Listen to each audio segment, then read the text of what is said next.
Hello बच्चों, आइए इस प्रश्न को देखते हैं। अध्ययन का क्षेत्र जिसके अंतर्गत जीवों में उनके संपूर्ण जीवन के दौरान उनकी संरचना तथा कार्यों में होने वाले प्रगतिशील एवं क्रमिक परिवर्तन की एम्ब्रियोजेनेटिक अथवा ब्लास्टोजेनेटिक प्रक्रियाओं का अध्ययन किया जाता है कहलाता है। हमारे विकल्प हैं।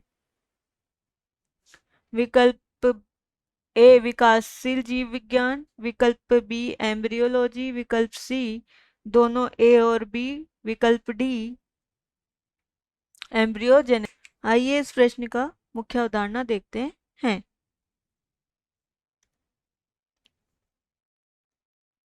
मुख्य अवधारणा,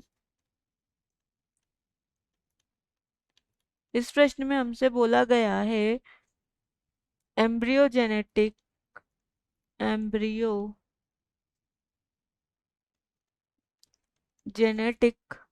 अथवा ब्लास्टोजेनेटिक जो प्रक्रियाएं हैं, प्रक्रियाओं का अध्ययन किया जाता है उसे क्या कहते हैं। आइए इस प्रश्न का हल देखते हैं। जो हमारा जिसमें जीवों के संपूर्ण जीवन के दौरान उनकी संरचना और कार्यों में होने वाले प्रगतिशील जो जो क्रमिक परिवर्तन होते हैं, यानी कि लगातार जो परिवर्तन होते हैं जीवों के शरीर में, उनकी जो एम्ब्रियोजेनेटिक है और ब्लास्टोजेनेटिक है, उनकी जो अध्ययन है वह हमारा एम्ब्रियोलॉजी और विकासशील दोनों कहलाता है। जैसे हम समझते हैं हमारा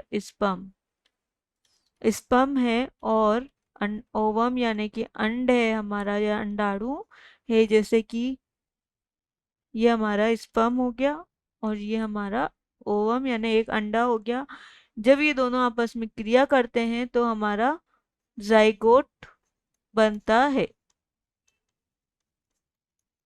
यह होता है हमारा एक कोशिकीय होता है। जाइगोट में डेवलपमेंट के दौरान जब जायगोट आगे जाकर वृद्धि करता है तो एम्ब्रियो यानी कि भ्रूण का निर्माण होता है, और भ्रूण आगे विकसित होकर भ्रूण की जो भी कोशिकाएं हैं वह कोशिका विभाजन दर्शाती है।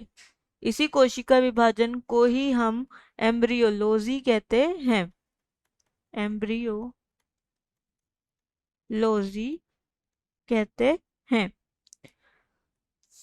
यानी कि हम कह सकते हैं एक पुरुष जो होता है उसके स्पर्म और मादा के अंडाणु मिलकर जायगोट का निर्माण करते हैं, और यह एक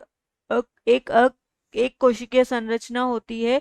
इस जायगोट में परिवर्तन होता है। परिवर्तन के परिणाम स्वरूप हमारा एम्ब्रियो यानी कि भ्रूण बनता है, और भ्रूण में जो भ्रूण है आगे जाकर हमारा विकसित होगा, और विकसित होने के दौरान इसमें कोशिका विभाजन होगा। कोशिका विभाजित होगी तो इसमें अलग जो है कोशिका विभाजन से इसमें आगे जाकर अंडा और बहुत सारे अंडाणु बनते हैं, जिससे भ्रूण का डेवलपमेंट होता जाता है, और यह जो भ्रूण है वह आगे जाकर मादा में विकसित होता है। इसी प्रकार इसी को ही हम एम्ब्रियोलॉजी या ब्लास्टोजेनेसिस का अध्ययन एम्ब्रियोलॉजी की प्रक्रियाओं में किया जा सकता है। और ये जो प्रक्रिया होती है, यह प्रक्रिया होती है हमारी विकासशील जीव विज्ञान।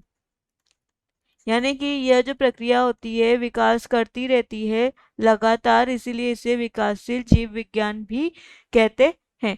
अतः हमारे इस प्रश्न का जो विकल्प है विकासशील जीव विज्ञान यह सही है, और विकल्प बी एम्ब्रियोलॉजी यह भी सही है। विकल्प सी हमारा इस प्रश्न का सही विकल्प है। ए और बी दोनों सही है, जिसके अंतर्गत जीवों में होने वाले क्रमिक परिवर्तनों की एम्ब्रियोजेनेटिक और ब्लास्टोजेनेसिस जो प्रक्रिया होती है उसका अध्ययन किया जाता है। और जो एम्ब्रियोजेनेसिस जो प्रक्रिया होती है, यानी कि जाइगोट से एम्ब्रियो का बनना, एम्ब्रियो यानी कि भ्रूण का बनना, जाइगोट से भ्रूण का बनना ही एम्ब्रियोजेनेसिस कहलाता है। आशा है कि आप इसे अच्छी तरह समझ गए होंगे। धन्यवाद।